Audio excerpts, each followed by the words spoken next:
seat. I can hold it in my hand. It's okay. It's okay. I need to go.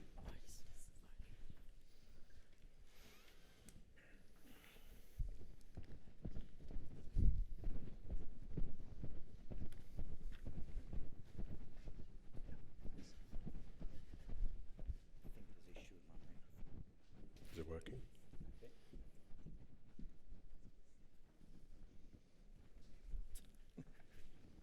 Do you want to just do a test? 1, 2, test. Morning, everyone, and welcome to this panel event on green growth here at the CBI's Achieving Net Zero conference. My name's Ed Burkitt, and I'm Head of Energy and Climate at the think tank Onward. The last few years have been a buoyant time for green growth in the UK, with the price of technologies like solar and offshore wind coming down rapidly, and the government committing to ever stronger action, including as part of its recent net zero strategy and the Prime Minister's 10-point plan for a green industrial revolution. This all culminated at the COP26 climate conference last year in Glasgow, where both governments and companies made major commitments to reduce their carbon emissions. Since then, we faced global supply chain challenges as we've emerged from the pandemic, compounded by Russia's invasion of Ukraine, which has sent energy prices soaring. In response, governments are having to ask themselves serious questions about their energy security and the pace, scale, and cost of the net zero transition. So it's in this context that we ask the following question: is green growth still an opportunity? We have a fantastic panel with us today. David Craig is the co-chair of the Task Force on Nature-Related Financial Disclosures, the TNFD, and he was previously the founder and CEO of Refinitiv, one of the world's largest providers of financial market data and infrastructure. At the end, we have Julian Critchlow, an advisory partner at Bain. He was previously in the UK's Department for Business, Energy and Industrial Strategy, where he was Director General for Energy Transformation and Clean Growth. Aurel Nadjari is the founder and CEO of British Volt, which has advanced plans to build a battery gigafactory in the northeast of England.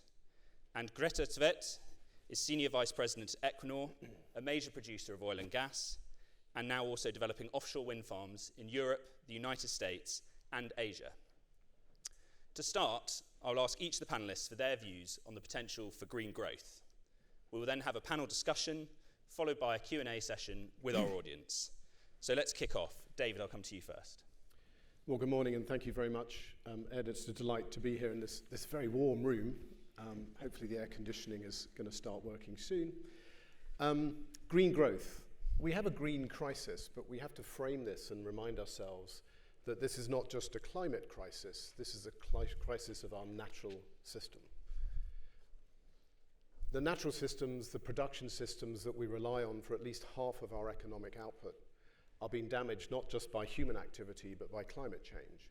And in fact, whilst we have food inflation and a food crisis, partly due to the war in Ukraine, what you have to also realize that this was also due to the failure of several harvests around the world, due to the extremities of temperatures, floods, rain in places like India, in North America. So climate change is compounding the degradation of our natural systems. Our natural systems are our best tool and solution to fight climate change. I think the phrase, if you need to be net zero, you have to be nature positive. In fact, you can only be net zero if you're nature positive. And if you read the IPCC report about the remedies to climate change, you'll see very clearly that nature and the natural systems, how we farm, how we use land, how we stop cutting down forests, how we use the sea, are a really important factor for solving this crisis. So there is a green growth opportunity out of this crisis, and as they say, never waste a crisis. And I think that opportunity comes in a number of forms. Our task force, our work, which is a global task force, over 400 members in financial services and corporates, 10 governments and G7 and G20 support, is create a risk framework so that banks, investors, pensions, asset funds and corporates can really understand where natural risk is happening, how to manage it, how to manage the dependencies, how to report on it. Out of that will come finance that shifts to what we call nature positive activities. And I think the goal, which may not have all the numbers and metrics that we enjoy with climate of 1.5 degrees of being nature positive by 2030, is the direction that we need to go in.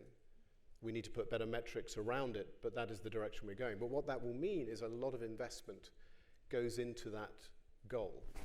And what kind of investment will that be, and how does that turn into jobs? Well, I think first and foremost, our financial markets, our financial products, which the UK is very good at, have a huge opportunity in this green growth area.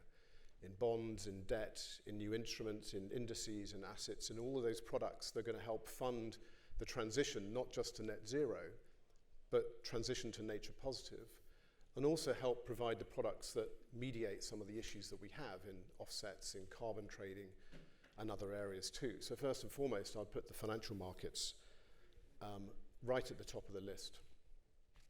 But maybe as a person who spent 30 years in data, I would say the next opportunity is in data and analytics. And in fact, every day, I'm thrilled and excited that I get a call from another data company, often in the UK, that is doing spatial mapping, that is creating digital twins of ecosystems, that's looking at greenhouse gas plumes using LIDAR technology, all of these new technologies. The world launched, I think, 1,200 small satellites last year. It's growing by 30% every year. If you look at satellite technology and the leadership the UK has, tremendous opportunity to use spatial data to really understand, well, where are these risks? How do I manage it? How do I do it? If I look at machine learning and how machine learning can now put sensors literally in the field so that they can understand, even listen to wildlife and biodiversity and track what's happening. These are real. These are businesses that are happening now and growing now. And it's a global phenomenon, but I think the UK can play a particularly important role. And then we come on to food production and agriculture. It's almost like we need a Teslafication of food production. You know, when you talk to financial investors about funding different versions of agriculture, they sort of turn off. They think about buying bigger tractors or more fertilizer. But really, we've got to change how we produce food. We have a food crisis because the land can't support the production. We're running out of harvests, as Al Gore said, because of the amount of mineral fertilizers that we're using. We have to move to organic fertilizers. We have to look at regenerative farming. We have to recognize that soil actually holds and can capture a huge amount of carbon. Why can't we use that as an offset? We have to look at areas like vertical farming. There's several in the UK already, there's several around the world, but we could be a leader in a new technology that literally allows you to create that food that we normally fly in from abroad right here in the market 365 days a year using the latest technology. A very small nascent area, but with huge capability to grow. And then last and not least, I think we have a growth opportunity in education. The last panel talked about training and education. One of my roles is at London Business School as an executive fellow. We work with many business schools around the world, but also training of managers and leaders. If we are going to lead this transition to not just net zero, but nature positive, we need to train people in how to do that. We need to train people in the science that's required to do that. We have incredible research and academic institutions in this country. We need to put them to work. They're doing amazing work on nature and biodiversity. We could argue we're some of the leaders in the world in this field, but how do we really put that to work, and how do we deploy that academic excellence that we have into products, into training, into education that we need to educate people? So in summary, I see huge opportunity in a crisis. We have a crisis in nature as well as climate. We have to be not just net zero, but nature positive. This will require a huge transition in many of the things that we take for granted. Half of our economic output has a high risk or medium risk on nature, and we're seeing it today. So we have to think about a holistic transition. And the good news is I can see lots of opportunity in the UK for really leading that transition if we think about it in the right way. Great, thanks David. Plenty to go on there for our panel discussion. Greta? Yes, thank you, and good morning, everyone. Equinor is aiming to be a leading company in the energy transition. And as very many others, we have a goal to be net zero by 2050. But this includes also the Scope 3 emissions, which means the use of the oil and gas that we produce. And to meet those targets, we have three focus areas. One is we need to optimize our oil and gas portfolio. The second is that we want to grow a lot in renewable, and our focus is offshore wind. And we want to create kind of the new Ørsted-like type company within 2030, which is the largest wind company in the world. In addition, we want to be a market leader within carbon capture and storage and hydrogen production. And between now and 2030, Equinor actually aimed to invest more or less $50 billion within renewable and low carbon solutions. And then back to all kind of the estimates that are done to tell us what is required to meet our climate targets. And I agree with all of them that say that we need to use all the tools and the technical opportunities that we have available to meet these climate targets. And one of these tools is CCS, carbon capture and storage. It is extremely important because there is a lot of industries that you can't decarbonize. And in Equinor, we have actually done CCS for 25 years. Not very many have seen that. We've done it on the Norwegian shelf, and we've done it without any leakages, without any safety incidents. So this technology exists, and it is safe. And then to UK, actually most of our low carbon solutions projects are in UK. And that is because the UK government and policy here actually is ambitious and credible in how you want to meet your ambitious targets. And it is a plan where the industry and the government is working together to find the most cost-optimal and efficient solution to decarbonize. And UK is also communicating with the industry and trying to put together business models for how we can actually make all of these projects investable for the industries. And this is along the entire value chain. It is infrastructure, it's storage, it is production, supply and demand.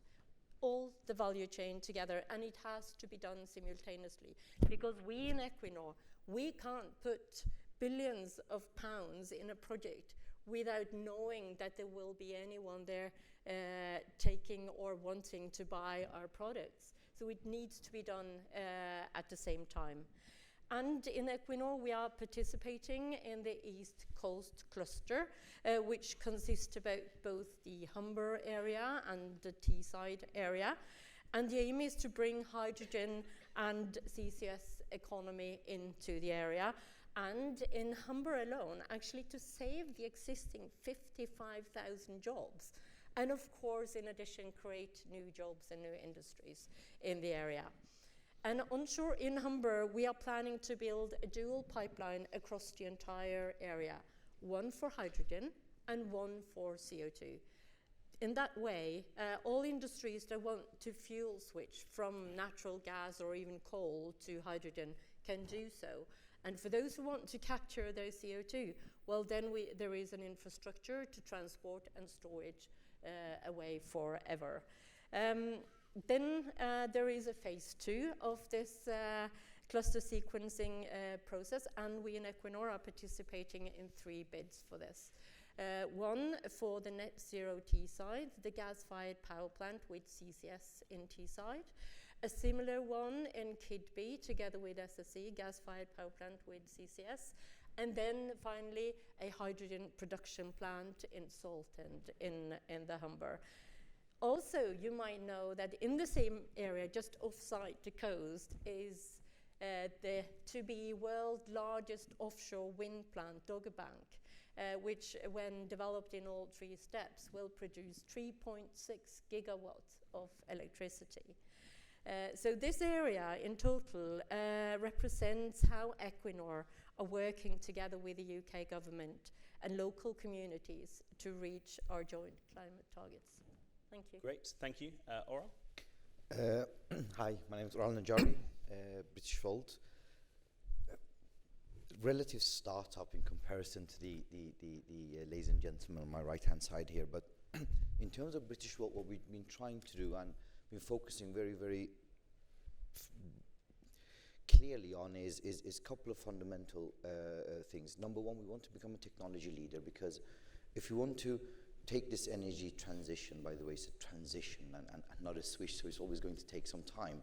But we need to harness upon the strength where the UK has historically always been shining. If you look at energy transition as many of my heroes, as Elon would say, it's a must in terms of lithium-ion batteries. So British Volt is trying to be a small contributor of a larger net zero agenda. In order to do that, looking at the lithium-ion battery was invented in the UK in the late 80s, early 90s. Unfortunately, like many other inventions and research and development programs that have been so successful out of the UK, have been industrialized in the East Asian countries. Some of them have commercialized it quickly. I remember my 10th birthday, my father bought this major Sony camcorder, and I was so embarrassed. It was the first time it came to market, but it was a Japanese that had that big battery at the back end. It was invented here at Oxford University, late 80s, early 90s. But we lost out on commercialization and industrialization. So looking at the kind of exam question here today, opportunity, growth as part of net zero, is it still possible in the midst of a post-pandemic, in the midst of a recession? The Prime Minister's vote of confidence, he made it this time around, but will he stay there for longer? All of these kind of instabilities, does that allow any space for growth as part of the net zero agenda? Well, I think so, because from a British Volt perspective, what we try to do is we try to focus on homegrown talent. Homegrown talent, creating homegrown IP and sticky IP, where we can then start show proof of concept through commercialization, and then spearhead towards that industrialization, which is necessary as part of this energy transition. A couple of cool points. You mentioned the Northeast. I'm personally a big fan of the Northeast, whereas in other parts of Europe they call it a reindustrialization. The Northeastern project goes really well hand in hand with our ESG agendas. We look at the Northeast as a regeneration, where unfortunately there's been generations of unemployment.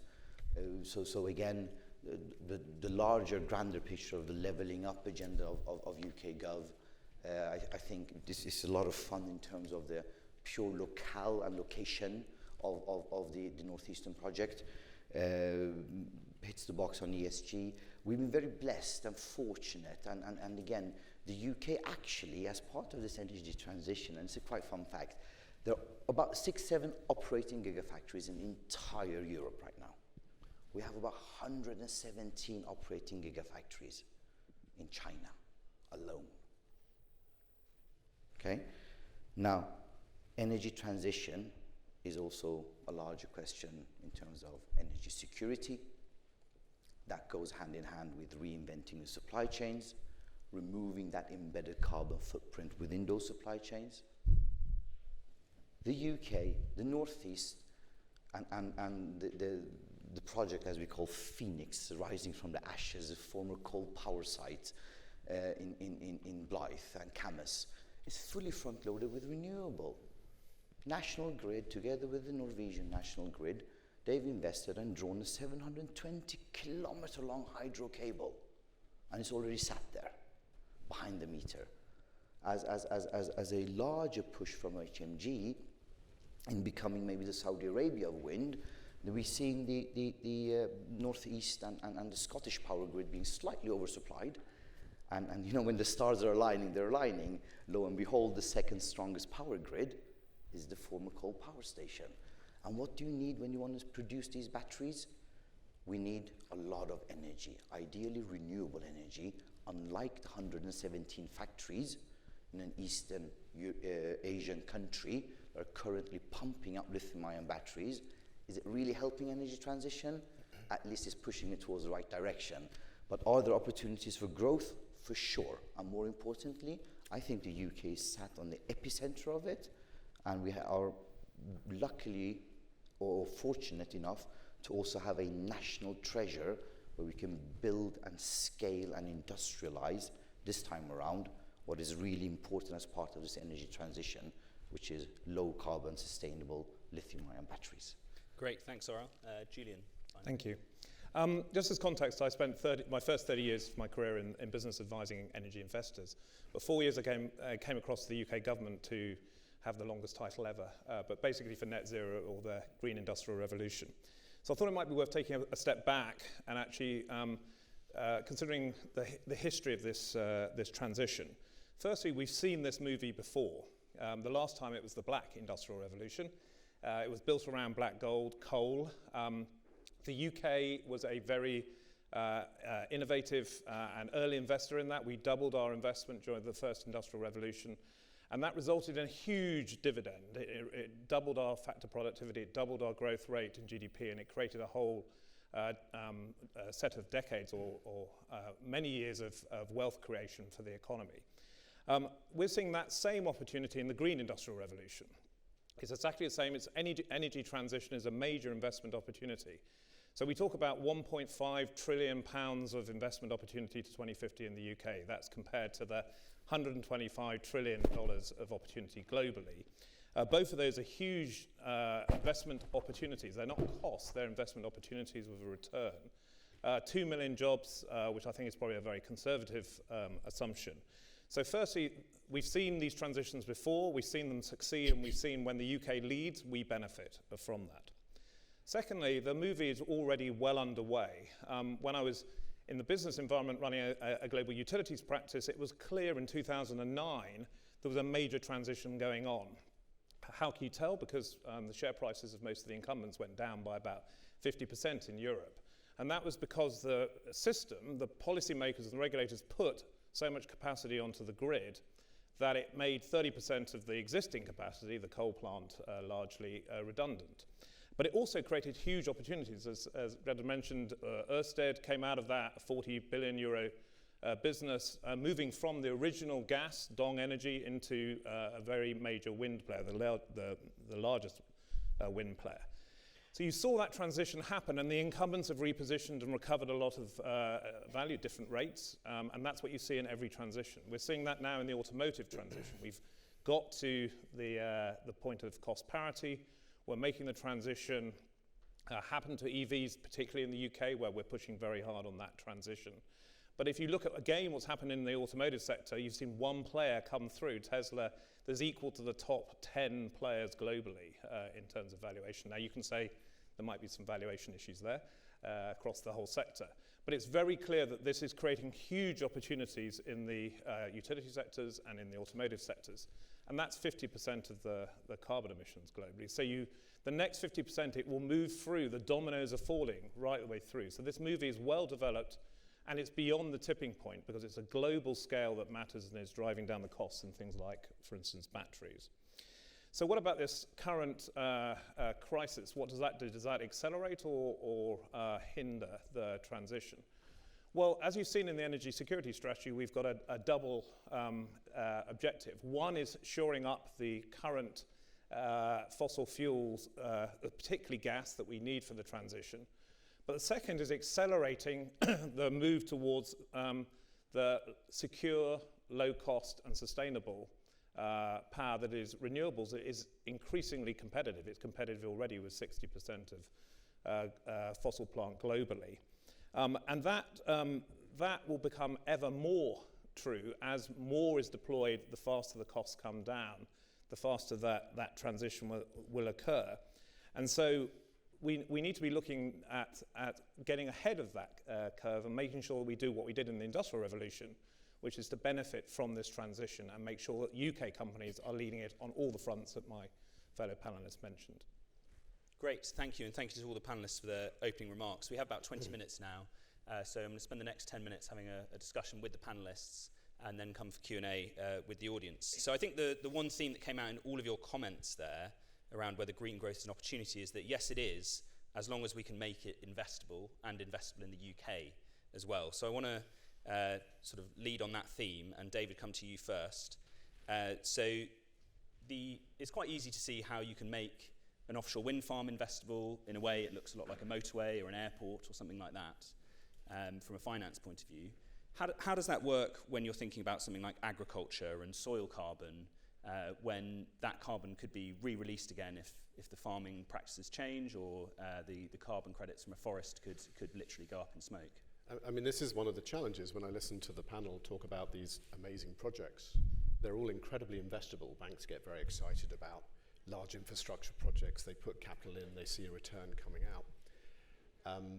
nature, land use, natural systems, it's harder to see where the capital investment is. One of the interesting things about vertical farming is it involves large buildings, large warehouses. And actually what you find is that the banks that are investing are not the agricultural groups, they're the infrastructure groups that are actually investing. It's very, very small at the moment, tiny in comparison, and won't be the entire solution, but it's a very interesting area to watch as we look at food production and those areas. There's a lot of work and debate going on about soil credits at the moment. Can we convert direct the 300 billion, whatever number you want to believe, that's going to go into carbon offsets, into soil and farming? I think that would be very interesting.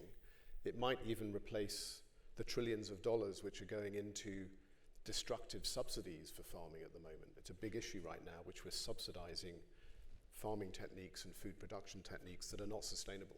Could offsets be a way of replacing that? So I don't think it's insurmountable. I do think it's different. I think there are new technologies that are coming. We talked about the IP that is created in this country around fertilizers, around new food productions, around these areas. I think we need to think about how we commercialize them. But it is true, the finance market is all focused on big infrastructure projects because they can invest in them. We have to think too about the natural system and how we can invest there as well. Subsidies is part of it, development banks is part of it, private sector money, public sector money is part of it. The offset market, I think, can also play a role. Okay, great. And can I just ask you on ESG as well? Because much of this green growth agenda does rely on large companies pursuing ESG goals, so environmental, social and governance. There has been some recent pushback to companies pursuing ESG. Fund manager Terry Smith claiming that Unilever had lost the plot by focusing on sustainability, in his view, at the expense of profitability. So I don't necessarily expect you to agree fully with that sentiment, but is there anything that needs to change in the ESG agenda? Well, why not join everyone commenting on ESG at the moment and have my own point of view? I think there's a couple of issues here. One is ESG, the term, was invented in 2014, and it was created to mean other. So you had core valuation of financial markets, cash flows, costs, revenue, and you had everything else that investors might think is important, board governance, standards, policies. And it's grown and grown and grown to be this label now. And what we've confused in the use of ESG is ethics and valuation. What we actually need to do, and this is where I disagree with his comment, is that we need to recognize that these aren't ethical issues, these are core valuation issues. If I have a dependency on ecosystem services, water, and I run out of water, which many companies are doing around the world, that is a valuation issue. If I'm impacting the water supply and I'm destroying the livelihood of farmers and I'm told to stop it or I have to stop it, that will come back to me and that will be a valuation issue. So our approach to this is think about not just an ESG label, because I think ESG has been used for something that it wasn't designed for. We've got to think about risk management and sustainability. If I truly want to create a sustainable business, how do I think about my risks, my dependencies, and my impacts on the environment?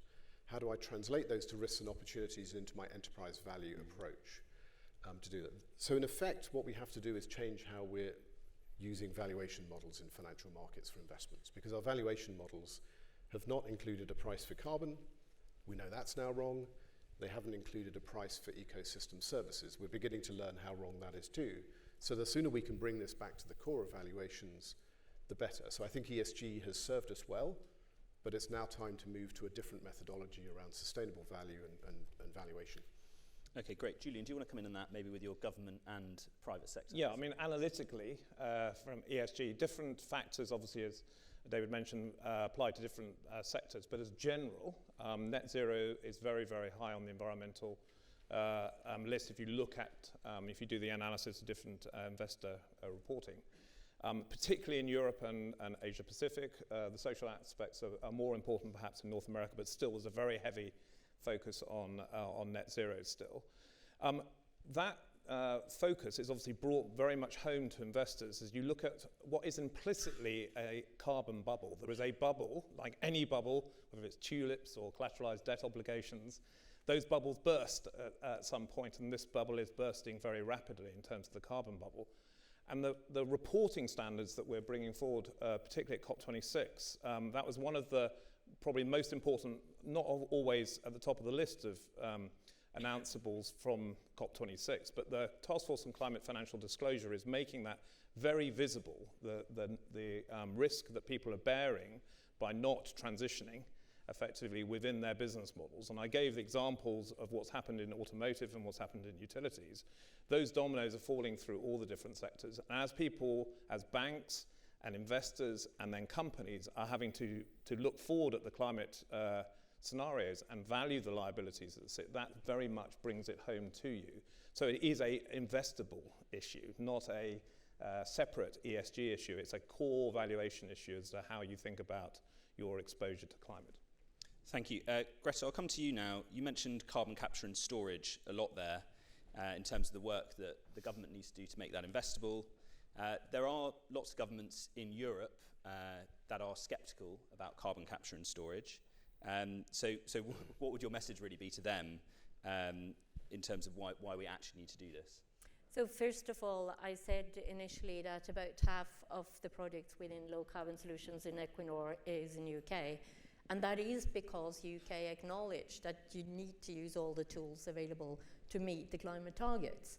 We are focusing here on the East Coast clusters to show how the hydrogen, how the wind business, how the CCS can transform an entire industrial cluster. And we want this to be the lighthouse to show to the rest of Europe and to those who are skeptical to this.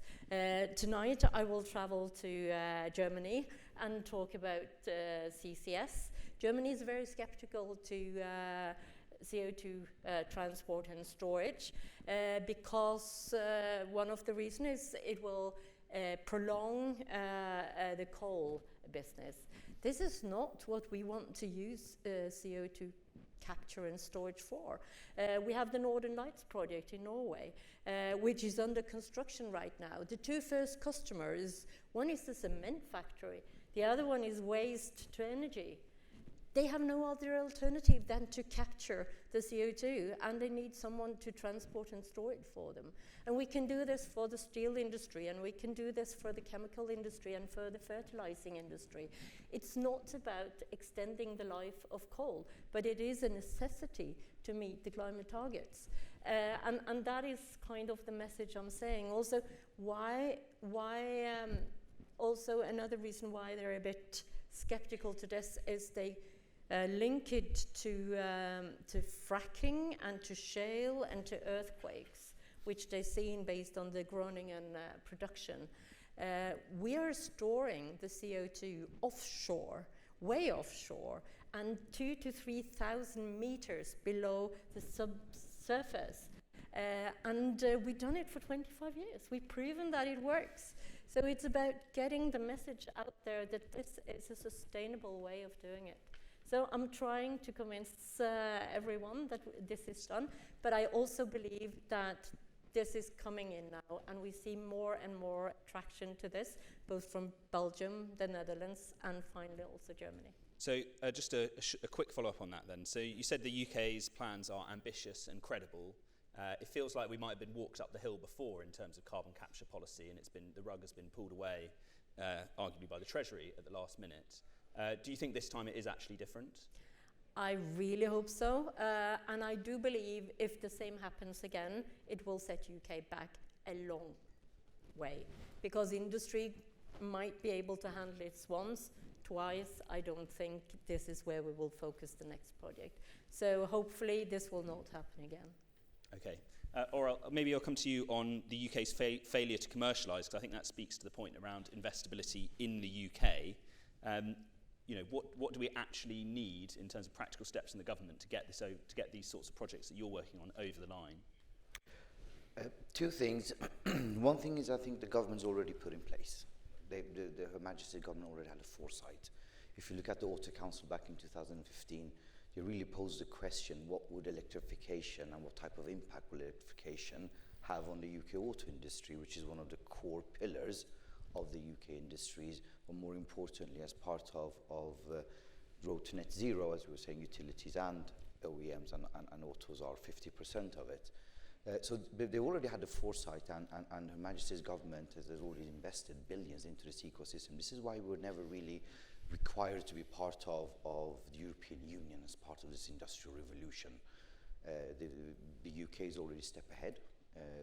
They put measures in place very early on, such as the Advanced Propulsion Centre. It was over $1 billion funding that went in there to promote innovation in the UK. The Faraday Institute, the Innovate UK's and the UK Battery Industrialisation Centre, by its name, Industrialisation Centre, they flipped the coin on what to fund in terms of academic research. So it was more in terms of applied sciences to become far closer to industry in whatever we are inventing. And we are actually seeing this as British Volt.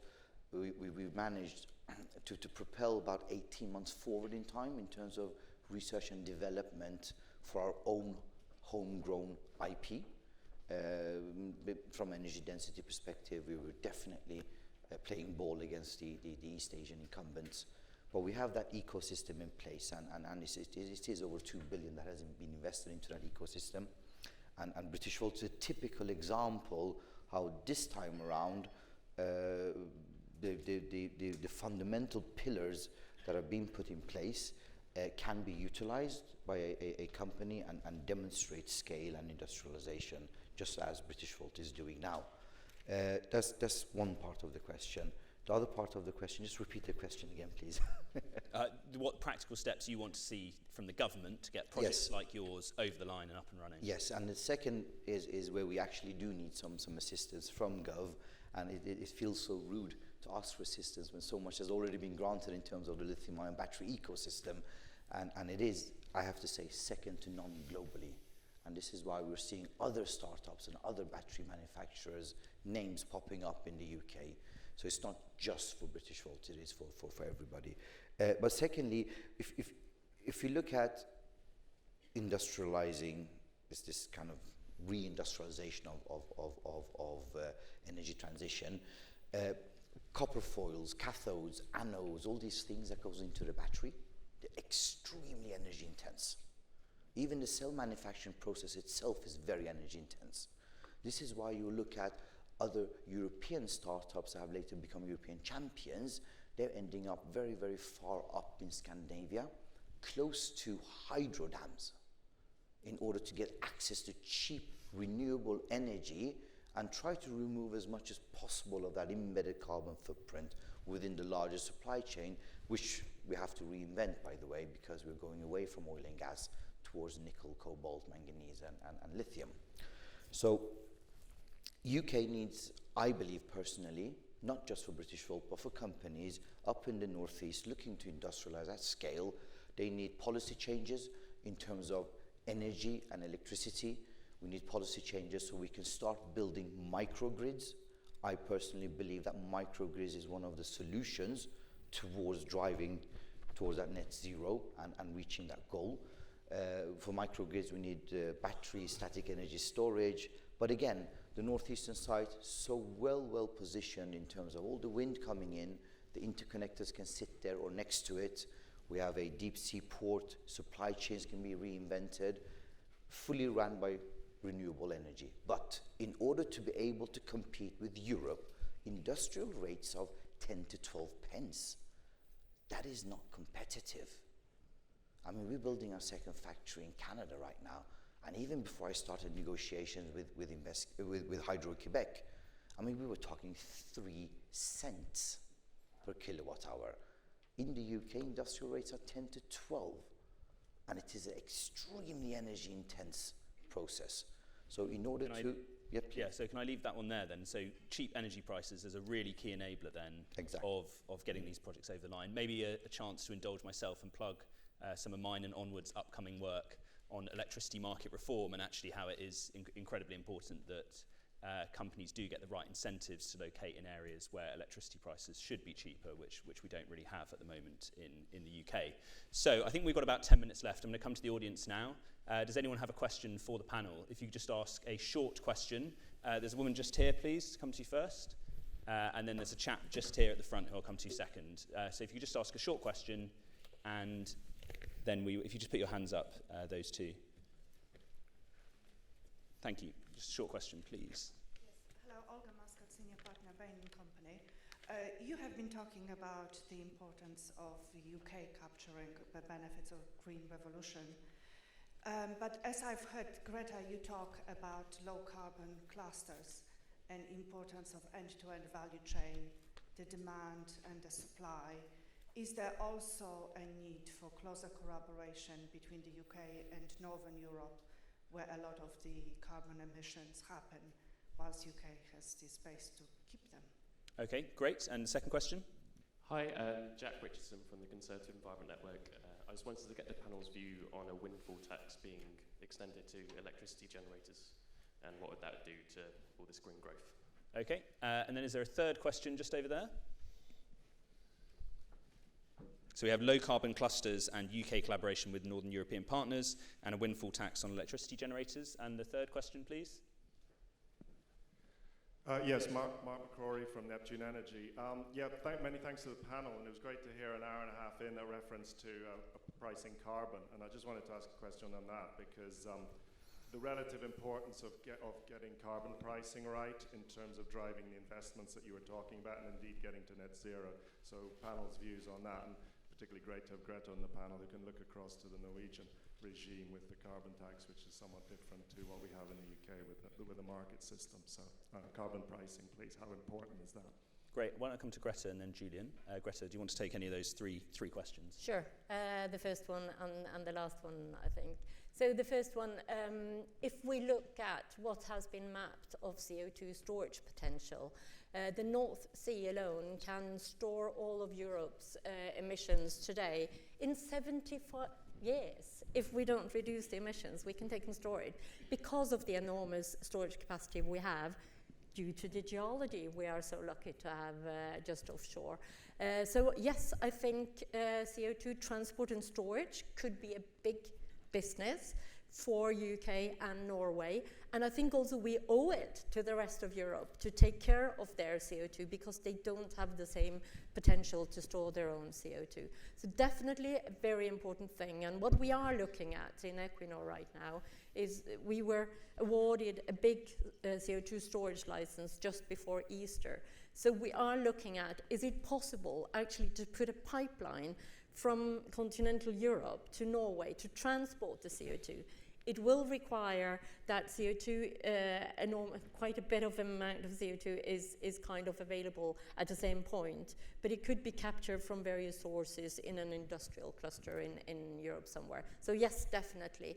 And then to the fourth question, which was, about... On carbon pricing. Carbon pricing, which is also extremely important. Right now, we do need funding support to put in place the entire value chain for CCS. I do believe that within 2030, we don't need that anymore. And there are three reasons for that, and maybe the most important one is carbon pricing. We've seen that the EU ETS have kind of gone up from 20 to almost 80 to 100 over the last few years. If it stays in €100 per ton of CO2, I believe then when we have scale and a little bit more of technology development, we will be in the money. But carbon pricing have served us really well in Norway over time to produce the gas with the lowest emissions possible because it was economical. So this is a very good incentive mechanism. Great. Julian? So I will state that my answer will be with 32 years in business and 3 years in government. I would say every time we intervene in a market, we create a need for another intervention. You'll witness what's happening in terms of the price cap.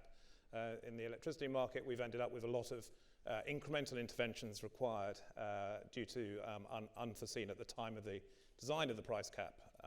So I would say the minimal number of interventions is generally a good thing. Carbon pricing is a particular intervention to create a price for the externalities that's created by carbon.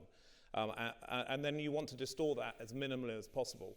What that means, in fact, for the Treasury's got a particularly big task at hand in trying to remove the distortions across market. I mean, today You pay for your decarbonisation in the electricity market, you don't pay for it if you have a gas boiler. So that's clearly a distortion in the market. It makes it harder to encourage people to take and ground source heat pumps, and easier to replace their methane boiler. So these kind of distortions, a lot of the transition will require a lot of fiscal reform on the part of Treasury.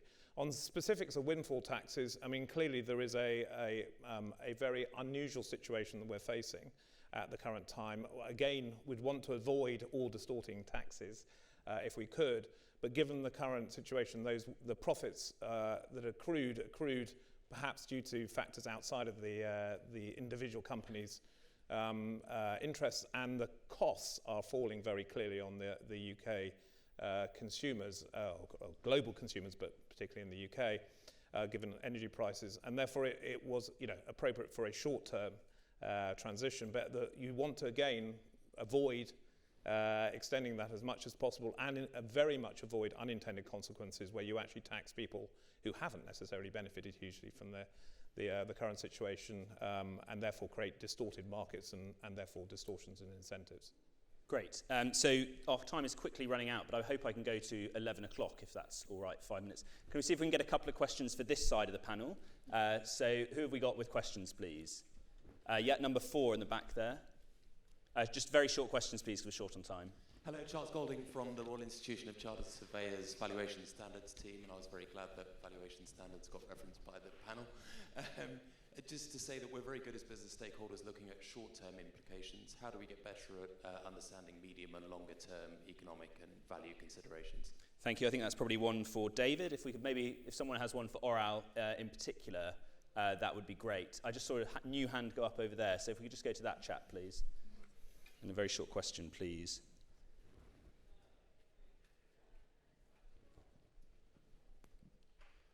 Dirk Campbell from the Money Rebellion talk team. Lithium, cobalt, manganese are limited resources. How can a long-term battery manufacturing strategy be maintained? Surely better storage solutions are called for. Great, thank you. That's very good. 2 questions there. So, David, short-term versus long-term implications for valuations, and why aren't we looking longer term? Well, I think the question came from chartered surveyors, so the building industry. And of course, when you create buildings now, they last for 10, 20, 30, 40 years. I was delighted to be involved in a session with the Building Better Partnership, a group of constructors, asset owners, commercial owners, construction companies in the UK, talking about how to better green the buildings that we're going to build that will be here for our children to see. And it's not just about the CO2 content of concrete and steel and all these other materials and reducing that, but also how they affect the natural ecosystems around them, how they can use water better, how they can actually lower the temperatures in the city areas by putting more green and trees and other things around it. And I think it's when we look at these big capital projects and these big investments that we're making now, we have to be long term, because they're going to last much, much further than often our political or our business quarterly decision cycle seems to be at the moment. So I do think it comes back to how do we create these long-term investments? How do we invest in infrastructure for the country? How do we invest in buildings that we're going to have? How do we invest in IP that we can develop over the years and try and take that longer-term approach? We just seem to be knee-jerking all the time into the next crisis. So I don't think I have a magic bullet answer, just an encouragement that I do see some positive things happening, particularly in the built environment. Great, thanks. And Oral, we'll just come to you finally for a comment on the sustainability of resources for battery manufacturing. So a combination actually in terms of traceability and auditability and in the CO2 footprint and ESG values. But lithium, manganese, cobalt, nickel, yes, limited resources. So not only do we need to mine them sustainably, but we also need to recycle them sustainably. And to that end, British Volt has started a collaboration with Glencore, and British Loop has been created. And we have a lot of these recycling propositions and businesses out there. And the more, the better, the merrier, because it is an energy transition and not a switch, and we all need to help in this one. Great, thank you. So we are out of time. I hope you enjoyed today's discussion. I think we covered quite a lot of ground in the time available. So just left me to thank you all for your questions, to thank our panellists, and to thank the CBI for putting on this event, and enjoy the rest of the conference. Thank you.